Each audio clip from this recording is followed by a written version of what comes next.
തിരുവനന്തപുരം ആറ്റിങ്ങലിലെ ലോഡ്ജിൽ യുവതിയെ കൊലപ്പെടുത്തിയ പ്രതി പിടിയിലായിരിക്കുന്നു എന്നതാണ്. പ്രതി ജോബി ജോർജാണ് കോഴിക്കോട്ട് നിന്ന് പിടിയിലായത്. ഷഫീദ് റാവുത്തർ വിവരങ്ങളുമായി. ഷഫീദ്, തിരുവനന്തപുരത്ത് നിന്ന് കൊലപാതകം നടത്തിയ അയാൾ കോഴിക്കോട്ടേക്ക് കടന്നു എന്നതാണോ? കൂടുതൽ വിശദാംശങ്ങൾ എന്താണ് പോലീസ് പറഞ്ഞത്?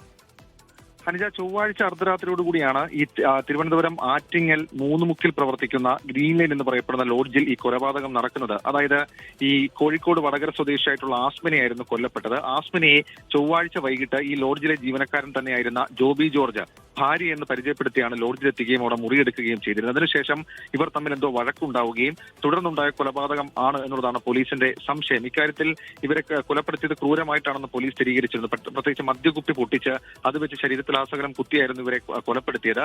തൊട്ടടുത്ത ദിവസം പുലർച്ചെ ഇവർ മുറി തുറക്കാത്തതിനെ തുടർന്ന് ജീവനക്കാർ നടത്തിയപ്പോഴായിരുന്നു ആസ്മയെ മാത്രം ഈ കൊല്ലപ്പെട്ട നിലയിൽ കണ്ടെത്തുന്നത്. അതിനുശേഷമാണ് പോലീസ് പരിശോധന നടത്തിയത്. CCTV പരിശോധിച്ചതിൽ നിന്ന് പുലർച്ചെ 4 മണിക്ക് ഈ ജോബി ജോർജ് കായംകുളം സ്വദേശിയാണ്. ഇയാൾ ഈ ലോഡ്ജിൽ കഴിഞ്ഞ ഒരാഴ്ച മാത്രമായിട്ടുള്ളൂ ജോലിക്ക് എത്തിയിട്ട്. ഇയാൾ CCTV ദൃശ്യങ്ങളിൽ ഇയാൾ രക്ഷപ്പെടുന്നത് പോലീസ് കണ്ടെത്തി. തുടർന്നാണ് ഇയാളെ കുറിച്ച് അന്വേഷണം നടത്തിയപ്പോൾ ഇയാൾ കോഴിക്കോടുണ്ട് എന്നുള്ള വിവരം ലഭിക്കുകയും ഇന്ന് പുലർച്ചയോടുകൂടി ഇയാളെ കോഴിക്കോട് നിന്ന് പിടികൂടുകയും ചെയ്തിട്ടുള്ളത്. തൊട്ടടുത്ത മണിക്കൂറിൽ തന്നെ ഇയാളെ തിരുവനന്തപുരം ആറ്റിങ്ങലിലേക്ക് എത്തിച്ച് തെളിവെടുപ്പടക്കമുള്ള കാര്യങ്ങൾ നടപ്പിലാക്കും.